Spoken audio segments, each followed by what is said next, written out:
এই 20 দিনের মেলাতে আমি মোগলাই, এগ রোল, চাউমিন সব আমি বানিয়েছি, বিলের স্লিপও আমি কেটেছি, বটে কিনা? তারপর আমার ভাগটা তো কম হয়েছে কেন? আমি আমার ভাগের টাকাটা পেছি না কেন, সেটা তুমি বলো। শোন, তোকে ঠিক ভাগটাই দেওয়া হয়েছে, বেশি মুচুতি করিস না। 15 টাকা কম হয়েছে। আমাদের কাছে খবর আছে সব, তুই মেলার বাইরে তোর ভাইকে দিয়ে একটা দোকান খুলেছিলিস, আর সেই দোকানে তোরই সব জিনিসপত্র দেওয়া ছিল। তারপরে তুই গিয়ে পাড়াতে গিয়ে সবকে বলেছিস, আমরা জানতে পারবো না লয়।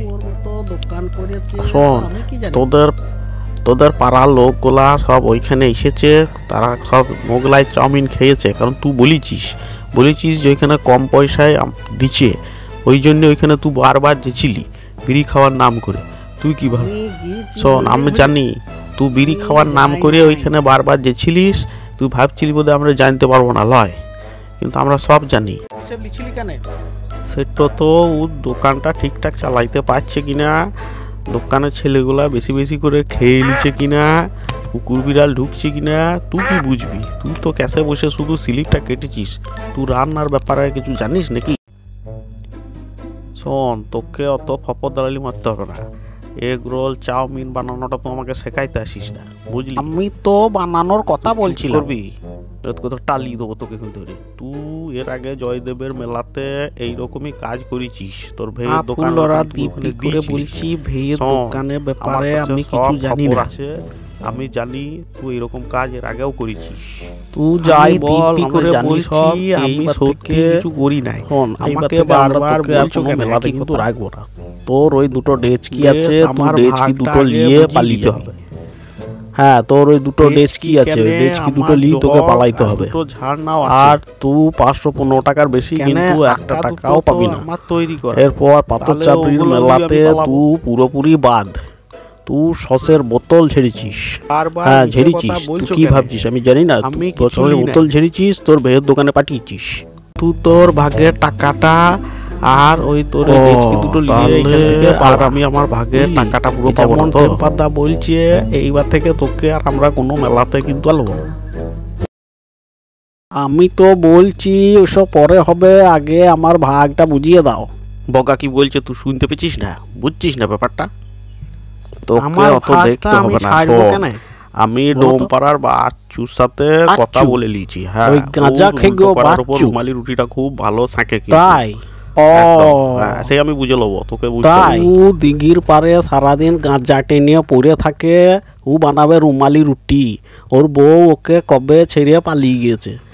আমার ভাগটা না দিলে আমি কিন্তু কাউকে ঢুকতে দেবো। মাল খেতে আমার ভাগটাকে দিয়ে দাও। যাত্রার দিনে থলিতে করে বলছি আমি মাল খাওয়া অনেক আগে ছেড়ে দিয়েছি। মাল বারবার বলছো কেন? একা একা আদারে ঢুকে তুই মালটা খেয়েছিস।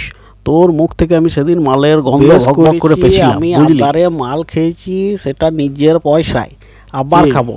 কি হয়েছে কি? শোন, তুই কিন্তু মাল খেতে পাবি না, এটা তুই ভালো করে বুঝলে। ওই জন্য তুই আমাদের কাছে সেদিন আসছিলিস, তুই খালি মাল খেয়ে লাটিয়ে পড়েছিলিস। সবাই দেখেছে তোকে সেদিন এইখানে। বেশি চাল চালতেইস না।